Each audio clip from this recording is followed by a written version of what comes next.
Dear students, today we are going to see theorem 1.3. Statement is, if G is a graph with the minimum degree, that is dou of G greater than or equal to 2, then G contains a cycle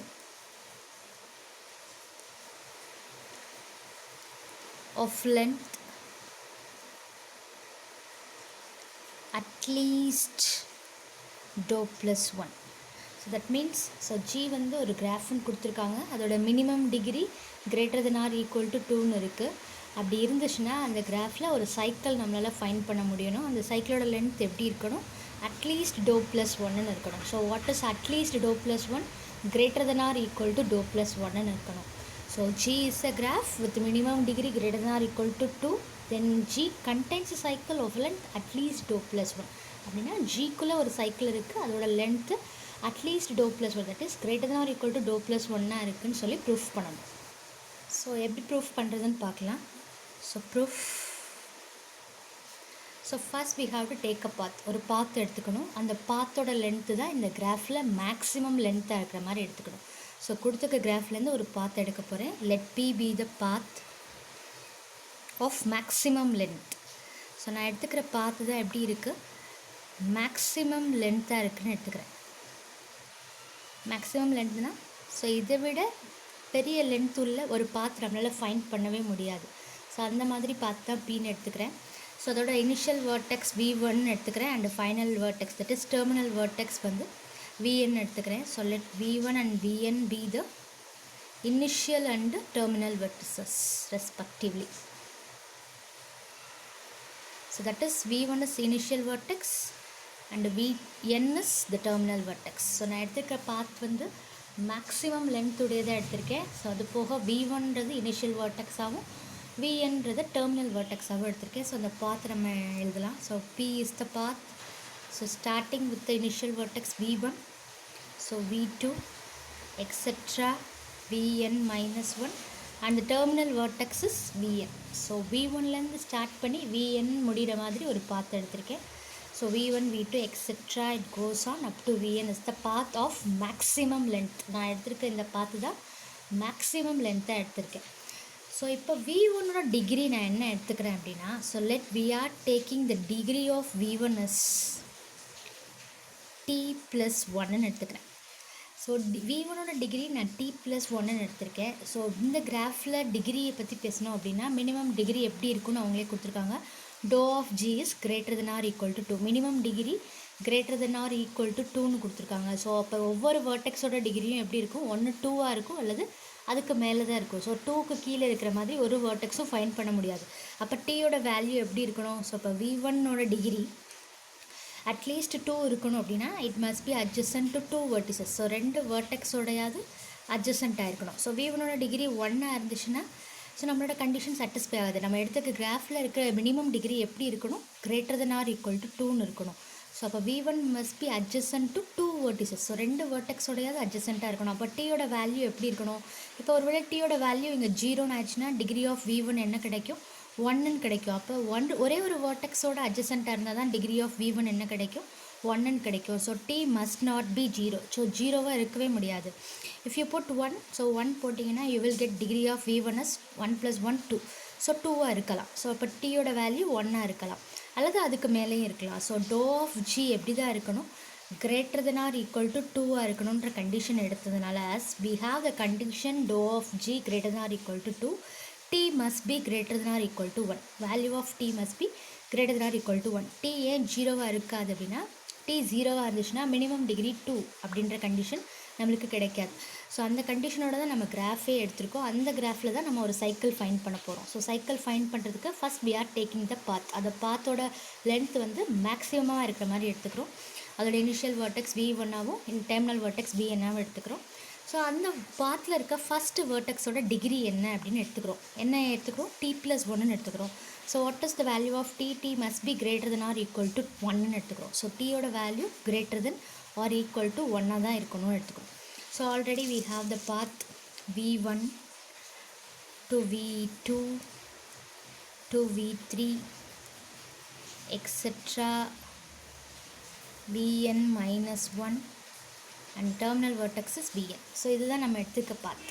so already இப்போ எங்கே degree of v1 என்ன வச்சுருக்கோம், t plus 1ன்னு வச்சுருக்கோம். So அப்படின்னு என்ன அர்த்தம், v1 is adjacent with t plus 1 vertices. அப்போ degree of v1 வந்து இங்கே 2 அப்படின்னு சொல்கிறோம் அப்படின்னா 2 vertexோட v1 adjacent-ஆக இருக்குன்னு அர்த்தம். அதே மாதிரி இங்கே degree of v1 t plus 1ன்னு எடுத்துட்டோம் அப்படின்னா v1 வந்து t plus 1 vertexோட adjacent-ஆக இருக்குன்னு அர்த்தம். ஸோ ஆல்ரெடி நம்மளுக்கு v1 வந்து இந்த பாத்லேருந்து என்ன தெரியுது, v1 is adjacent to v2 அப்படின்னு தெரியுது. v1 எப்படி இருக்குது, v2ஓட adjacent-ஆக இருக்குது. ஸோ அந்த ஒரு வேர்டெக்ஸ் நம்ம ஐடென்டிஃபை பண்ணிட்டோம். ஸோ மீதி இருக்க t verticesோடையும் எப்படி இருக்குது, v1 adjacent-ஆக இருக்குது. So we are taking the t vertices as u1, u2, u3 etc. utன்னு எடுத்துக்க போகிறோம். So there are t distinct vertices. So எத்தனை distinct vertices இருக்குது, t distinct vertices இருக்குது.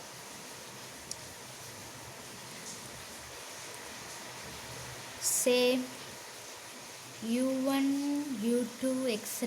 up to ut which are adjacent with v1. v1ஓட adjacent-ஆக இருக்கிற மாதிரி இந்த t vertices இருக்குது. ஏன்னா டிகிரி ஆஃப் v1 என்ன வச்சுருக்கோம், t plus 1ன்னு வச்சுருக்கோம். ஸோ இந்த t vertices v1ஓட adjacent-ஆக இருக்குது. besides v2வை தவிர இந்த t vertices இருக்குது. ஏன்னா already we know v1 is adjacent to v2. By taking this path we already know that v1 is adjacent with v2. v1 வந்து v2ஓட தான் adjacent-ஆக இருக்குன்னு நம்மளுக்கு ஆல்ரெடி தெரியும். அது போக இந்த t verticesோட adjacent-ஆக இருக்குது, that is u1, u2 etc. up to ut. So there are t distinct vertices, say u1, u2, ut etc. up to ut which are adjacent with v1 besides v2. So v2வை தவிர t verticesோட v1 வந்து adjacent-ஆக இருக்குது அப்படின்னு சொல்லி நம்ம இந்த degree of v1லேருந்து நம்ம இந்த t vertices-ஐ எடுத்திருக்கோம். ஸோ அப்போ v1ஓட இந்த adjacent-ஆக இருக்கிற vertices எப்படி இருக்கலாம் அப்படின்றது தான் நம்மளோட கான்செப்ட். ஸோ இந்த v1ஓட இந்த adjacent-ஆக இருக்கிற இந்த vertices இந்த vertexலேயே ஏதாவது ஒன்றா இருக்கலாம், அல்லது இந்த vertex-ஐ தவிர வெளியில் ஏதோ ஒரு vertex-உம் இருக்கலாம். ஸோ இப்போ ஒருவேளை வெளியில் ஆனால் நம்ம எடுத்திருக்க இந்த t vertices-உம் எப்படி இருக்கும் அப்படின்னா இந்த vertex-குள்ளே ஏதாவது ஒரு vertex-ஆக தான் இருக்கும். ஆல்ரெடி இருக்கிற v3, v2 etc. up to vn வரைக்கும் இருக்கிற vertex-ல ஏதாவது ஒரு vertex-ஆக தான் u1, u2 etc. ut இருக்கும். அப்படி இல்லாமல் ஒருவேளை நம்ம கான்ட்ரரியாக எடுத்துக்கிறோம். So uk is a vertex. So by contrary we are taking this uk is a vertex in the set u1, u2 etc. ut minus in the set v3, v2, v4 etc. up to vn. So இந்த ரெண்டு செட்டையும் subtract பண்ணி, அதாவது இந்த செட்டுக்குள்ளே தான் இந்த settle இருக்கிற vertex எல்லாமே இருக்கும். இது ரெண்டுமே ஈக்குவல்னு சொல்கிறது போக, ஸோ இந்த வேர்டெக்ஸ் இது ரெண்டையும் சப்ராக்ட் பண்ணும்போது ஒரு வேர்டெக்ஸ் கிடைக்குது அப்படின்னா என்ன அர்த்தம், இந்த வேர்டெக்ஸ் எல்லாமே இதுக்குள்ளே ஈக்குவலாக இல்லை, இந்த செட்டுக்குள்ளே ஈக்குவலாக இல்லை, இந்த செட்டில் இருக்க வேர்டெக்ஸ் தவிர வேறு ஏதோ வேர்டெக்ஸ் வெளியில் இருக்குது, that is uk. So some vertex uk is adjacent with v1. So already v1ன்ற வேர்டெக்ஸோட t vertices adjacent-ஆக இருக்குன்னு எடுத்துட்டேன். So t vertices are adjacent with v1 and already we know v2 is adjacent with v1. So இதெல்லாமே நம்ம எடுத்துருக்க case. ஆனால் இந்த u1, u2 etc. ut எல்லாமே ஆல்ரெடி இருக்கிற நம்மளோட வேர்டெக்ஸஸ் என்ன இருக்குது, வெர்டிசஸ் என்ன இருக்குது, v3, v2 etc. up to vn அதுக்கு ஈக்குவல்னு சொல்லிவிட்டு நம்மளோட ப்ரூஃப் ஓவர். ஆனால் நான் இந்த வேர்டெக்ஸை தவிர வெளியில் ஏதோ ஒரு வேர்டெக்ஸ் uk, அதாவது இந்த ரெண்டு செட்டையும் சப்ராக்ட் பண்ணால் uk-ன்ற வேர்டெக்ஸ் வெளியில் ஒரு வேர்டெக்ஸ் இருக்குது அப்படின்னு எடுத்துட்டா நம்ம ஏற்கனவே எடுத்துக்க பாத் என்ன, v1, v2 etc. vn-ன்ற பாத்தோட இந்த வேர்டெக்ஸ் எதோட adjacent-ஆக இருக்குது, v1ஓட adjacent-ஆக இருக்குது. So it will become a path. எப்படி ஆகிடும், uk, v1, v2 etc. vn-ன்ற பாத் ஆகிடும். ஆனால் நான் எடுத்துக்க பாத் என்ன, v1, v2 etc. up to vn is a path of maximum lengthன்னு எடுத்திருக்கேன். So path p is of maximum lengthன்னு எடுத்திருக்கேன். அந்த பாத் எப்படி இருக்குது, v1லேருந்து ஸ்டார்ட் பண்ணி vnக்கு முடிகிற பாத்தாக இருக்குது அப்படின்னு எடுத்திருக்கேன். அப்போ v3லேருந்து vnக்குள்ளே இருக்கிற வேர்டெக்ஸை தவிர வெளியில் ஏதோ ஒரு வேர்டெக்ஸ் v1ஓட adjacent-ஆக இருக்குன்னு எடுத்திருக்கேன், தட் இஸ் uk. அப்படி எடுத்துகிட்டா என்ன கிடைக்கும், it is a path of greater than length than p. பியை விட அதிகமாக இருக்கிற மாதிரி ஒரு பாத் கிடச்சிருக்குன்னு அர்த்தம். So what is that path, uk, v1, v2 etc. up to vn is a greater path than p. ஆனால் பியை விட மேக்ஸிமமாக லென்த் இருக்கிற மாதிரி ஒரு பாத் கிடைக்குது, which is a contradiction. So எதுக்கு contradiction? UK is a vertex in this set. So அது ரெண்டையும் சப்ராக்ட் பண்ணி கிடைக்கிற ஒரு வேர்டெக்ஸ் யூகே அப்படின்னு எடுத்துகிறதுக்கு contradiction. So it must be, so u1 u2 etc. up to ut must be the subset of v3 v4 etc. up to vn. இது ரெண்டும் சப்செட்னா என்ன அர்த்தம்? இதுக்குள்ளே இது இருக்குது அப்படின்னு என்ன அர்த்தம்? இப்போ 1,2 is subset of 1,2,3 means 1 is equal to some element in this set. So 1 is equal to some element in this set, that is 1. 2 is equal to some element in this set. So இந்த செட்டுக்குள்ளே இருக்குன்னா, so some elements are equal to the elements in this set னு அர்த்தம். So that is u1 is equal to some vj. So some ui is equal to some vj. Some ui's are equal to some vj. So every ui is equal to some vj's னு சொல்லலாம். So அப்போ ஏதாவது ஒரு vertex இதில் இருக்க வேர்டெக்ஸ்க்கு ஈக்குவலாக இருக்குதுன்னு அர்த்தம். ஸோ அந்த வேர்டெக்ஸில் நான் ஜேன்றது கிரேட்டர் வேர்டெக்ஸுக்கு ஈக்குவலாக இருக்கிற வேர்டெக்ஸை எடுத்துக்கிறேன். So J be the greatest integer. So greatest integer. For this integer I am taking the vertex vj. இந்த vjக்கு ஈக்குவலாக இருக்கிற வேர்டெக்ஸ் இதில் எந்த வேர்டெக்ஸ்? இதில் கிரேட்டர் இன்டீஜர், அதாவது இப்போ v4, இப்போ v1 v2 v3 v4 means, so v1 may adjacent to v3, v1 is also adjacent to v4. So v1 v4 உடைய adjacent-ஆக இருக்குது, v1 v3 உடைய adjacent-ஆக இருக்குது. This is equal to some u1 and u2. So எந்த greatest இன்டீஜருக்கு இந்த ui ஈக்குவலாக இருக்கோ அந்த greatest இன்டீஜருடைய வேர்டெக்ஸை நான் எடுத்துக்கிறேன், தட் இஸ் vj. ஸோ அப்போ vj must be equal to ui for some i. ஏதோ ஒரு ஐக்கு vj வந்து ஈக்குவலாக இருக்கலாம். So vj must be equal to ui for some i. So அந்த வேர்டெக்ஸை நான் எடுத்துகிட்டு I am going to form a cycles, that is v1 v2 v3 etc. vj which is equal to ui. So vj is adjacent to v1. இதில் இருக்க vertex எல்லாமே adjacent. So இது uiக்கு ஈக்குவலாக இருக்குது அப்படின்னா ui is adjacent to v1. So t vertices are adjacent with v1 எடுத்துனோம். So அப்போ vjலேருந்து v1க்கு ஒரு கனெக்ஷன் இருக்கும். So that is we are having the edge between vj and v1. we are having the edge between vj and v1. So v1லேருந்து start பண்ணி v1க்கு எண்டாகிற மாதிரி ஒரு சைக்கிள் கிடச்சிருச்சு. Which is cycle in which every vertices are distinct. internal vertices எல்லாமே எப்படி இருக்குது? டிஸ்டிங்க்டாக இருக்குது. this becomes a cycle whose length is, so இதோட லென்த்தை ஃபைண்ட் பண்ணோம் அப்படின்னா, so already v1 is adjacent with t plus 1 vertices. அல்லது v3லேருந்து vn வரைக்கும் இருக்க vertices எத்தனை இருக்குது?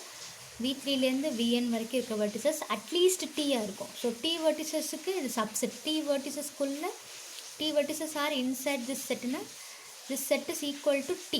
So at least t-na more than t இருக்கலாம். So t vertices இருக்குன்னா you can find t minus 1 edges in between these. So எத்தனை edges இருக்கும்? t minus 1 edges இருக்கும்.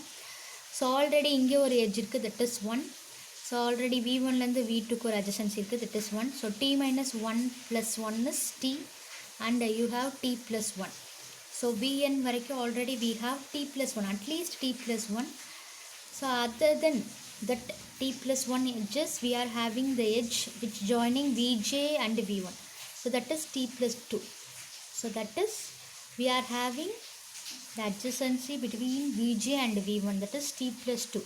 So although we can directly say degree of v1 is t plus 1 and we have vj is adjacent with v1, so which is 1. So you will get the length at least t plus 2. So t plus 2 விட அதிகமாக இருக்கும் இந்த சைக்கிளோட length அப்படின்னு சொல்லி find பண்ணிட்டோம். What is t plus 2? So t plus 2 is equal to, so what is t plus 1 plus 1ன்னு இதை பிரித்து எழுத முடியும். What is t plus 1? It is degree of v1. So degree of v1 plus 1. So what is degree of 1? It is greater than or equal to minimum degree of g. So that is dou of g plus 1. So which is simply dou plus 1. So dou plus 1. So this is a cycle of length at least dou plus 1. So we have to find the cycle in graph G with the length at least dou plus 1. So we have found the cycle. Thank you.